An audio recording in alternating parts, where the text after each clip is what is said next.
नमस्कार, मैं हूं श्रीकांत और आप देख रहे हैं न्यूज़ 4 एशिया। भूपेंद्र नारायण मंडल विश्वविद्यालय विवादों में तो घिरा ही रहा है शुरू से, लेकिन आजकल यहां पर कुछ भी अच्छा नहीं चल रहा है। तब जहां सारे कर्मचारी यहां के हड़ताल पर हैं, पदाधिकारी विश्वविद्यालय से गायब हैं, ताला लटका हुआ है, छात्र बाहर से आ रहे हैं, 7 जिलों से कम छात्र यहाँ रोज आ रहे हैं। छात्रों के भविष्य के साथ खिलवाड़ हो रहा है। कुछ छात्र यहाँ बैठे हुए हैं, क्या मामला है आइए इनसे हम बात करते हैं। क्या नाम हुआ सर आपका? जी सारंग तनय। सारंग जी, क्या मामला है? मामला ये है जो क्या कहते हैं, लगभग 2 साल बीतने को है और विश्वविद्यालय के द्वारा 7 वर्षों के बाद पेट लिया गया था। 2 वर्ष गुजर जाने के बाद भी आज तक पीजीआरसी की एक महत्वपूर्ण बैठक कुलपति अध्यक्षता में आयोजित नहीं हो पाई है। कई बार छात्र संगठन के द्वारा आंदोलन किया गया है, उसके बावजूद भी एक तिथि मुकर्रर की जाती है, लेकिन उसके बाद किसी न किसी प्रकार का बहाना बना करके विश्वविद्यालय प्रशासन अपरिहार्य कारणों का बहाना बना करके डेट को अगले आदेश तक बढ़ा देती है। फिर हम छात्रों का भविष्य अंधकार में चला जाता है। और दूसरा बात ये होता है कि कोई भी विश्वविद्यालय उस शिक्षा के लिए खोला जाता है, शोध कार्य के लिए खोला जाता है, और बीएन मंडल में शोध कार्य शून्य पड़ गया है, ठप पड़ गया है। जब 2 साल में यह पीजीआरसी की बैठक नहीं हो पाती, फिर 3 साल में पीएचडी क्लियर कैसे होगा, ये एक चिंता का विषय। इन्हीं सवालों को लेकर हम आपस में बैठक करके एक विशेष रणनीति के तहत आंदोलन करेंगे और विश्वविद्यालय प्रशासन से मांग करते हैं कि अविलंब, चाहे आपकी जो भी कमजोरी है, जो भी मजबूरी है, हम नहीं जानते हैं, हमारी पीजीआरसी की बैठक हो। सूत्रों का कहना है कि कर्मचारी हड़ताल पे है, तो उससे क्या, पीजीआरसी की बैठक में तमाम डीन, तमाम एचओडी, तमाम योग्य प्रोफेसर जो प्रोफेसर की अर्हता रखते हैं वो इसके सदस्य होते हैं और बैठक कुलपति महोदय आयोजित करवा सकते हैं। इसके लिए नॉन टीचिंग स्टाफ की क्या ज़रूरत है? और फिर इसमें डीआर एकेडमी को भी महत्वपूर्ण भूमिका निभा करके पीजीआरसी की बैठक अविलंब आयोजित करनी चाहिए, ताकि शोध करे छात्रों को स्वसमय पीएचडी की उपाधि प्राप्त हो सके। एक और शोधार्थी हैं हमारे साथ, उनसे हम बात करते हैं क्या मामला है और इन मामलों को लेकर क्या ये लोग रणनीति तैयार किए हैं। क्या मामला है बताइए। मामला है कि 2019 पैट के यहाँ के शोधार्थियों का से जुड़ा मामला है कि उनका कोर्स वर्क का एग्ज़ाम हुए लगभग 6 महीना बीत गया, लेकिन अभी तक डीआरसी भी हो चुका है सभी विभागों में, लेकिन पीजीआरसी की तिथि मुकर्रर की गई विश्वविद्यालय के द्वारा, तिथि जारी की गई और अपरिहार्य कारणों से फिर उस तिथि को जो है एक्सटेंड कर दिया गया बिना कोई कारण।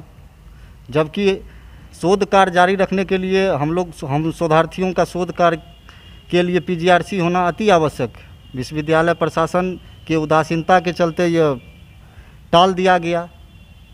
इसी कारण हम लोग यहाँ आज सभी विषय के शोधार्थी यहाँ उपस्थित हुए हैं। शोधार्थी होने के साथ साथ रंजन जी, आप यहाँ के सीनेट सदस्य भी हैं और एज ए सीनेट सदस्य, क्या लगता है कि विश्वविद्यालय की ये कौन सी नीति है कि छात्रों को लगातार परेशानियों का सामना करना पड़ रहा है?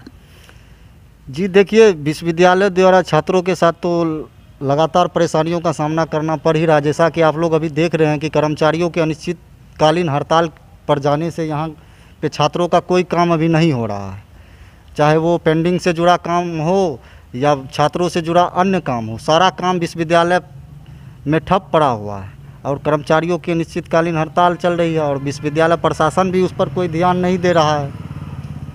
तो आप लोग इसको लेकर क्या रणनीति तैयार कर रहे हैं, क्या करेंगे? आप एक सिंडिकेट सदस्य भी हैं, साथ में एक छात्र नेता भी हैं, शोधार्थी भी हैं, तो क्या रणनीति लगभग तैयार कर रखा है आपने?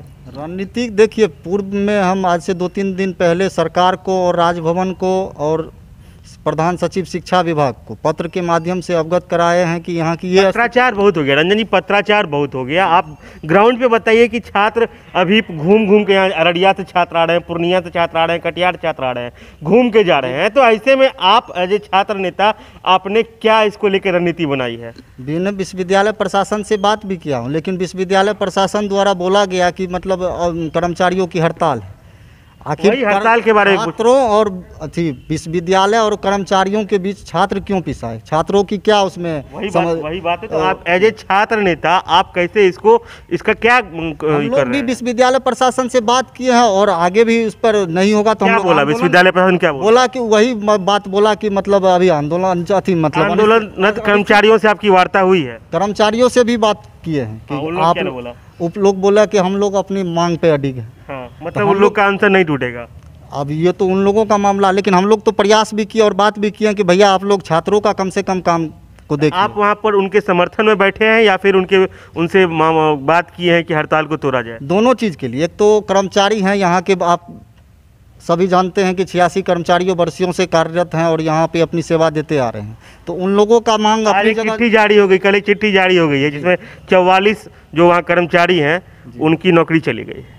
जी ठीक है, वो- अब आगे क्या आप लोग किसको लेंगे, कैसे आगे बढ़ाएंगे?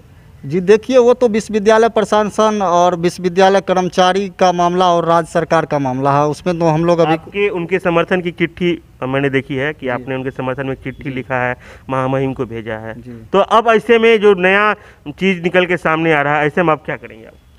अब तो वो उन लोगों का मामला है। हम्म। और एक तो क्या कहना चाहेंगे जो हड़ताल में बैठे हुए कर्मचारी, उनसे क्या कहना चाहेंगे? नहीं, हड़ताल पे जो बैठे हुए कर्मचारी उनके प्रति पूरी संवेदना है, क्योंकि वो लोग भी यहाँ कार्यरत और उन्हीं के बदौलत ये विश्वविद्यालय चल रहा है। सबको मालूम है कि उन्हीं 86 कर्मचारियों के बदौलत ये विश्वविद्यालय चल रहा है। आज उनके हड़ताल पर चले जाने से विश्वविद्यालय की क्या स्थिति है सभी से अवगत, कि विश्वविद्यालय का सारा काम ठप पड़ चुका है, क्योंकि 1992 में यह विश्वविद्यालय स्थापित हुआ। आज तक तो नहीं सही से पद का सृजन हो पाया और न ही सही से नियुक्ति हो पाई। जहां विश्वविद्यालय में 500-600 कर्मचारी की आवश्यकता है, आज वही 50-100 कर्मचारी मिलकर विश्वविद्यालय चला रहे हैं। तो मतलब कर्मचारियों का आप समर्थन कर रहे हैं? जी बिल्कुल। और छात्रों की भविष्य के साथ जो खिलवाड़ हो रहा है उसके बारे में क्या बोलेंगे? उसके बारे में भी हम कर्मचारियों से बात करें और विश्वविद्यालय प्रशासन से बात करें। आप व्यवस्था कीजिए, वैकल्पिक व्यवस्था कीजिए। अन्य कर्मी भी हैं यहाँ पे, सिर्फ वो मतलब क्या कहते हैं संविदा कर्मी मतलब भी है, बहुत सारे कॉलेज कर्मी भी यहाँ है। धन्यवाद आपका। तो मान के चलें कि भूपेंद्र नारायण मंडल विश्वविद्यालय सिर्फ और सिर्फ डिग्री छापने का मशीन बन के रह गया है। कभी कर्मचारी हड़ताल पर, कभी छात्र नेताओं की राजनीति पिस रहे हैं यहाँ पर विद्यार्थी। क्या भविष्य होगा इस विद्यालय का, तो देखा ही जाएगा। अगर हमारे इस खबर को अपने फेसबुक पेज पर देख रहे हैं तो हमारे पेज को लाइक कर लें, अगर यूट्यूब पे देख रहे हैं तो सब्सक्राइब कर लें।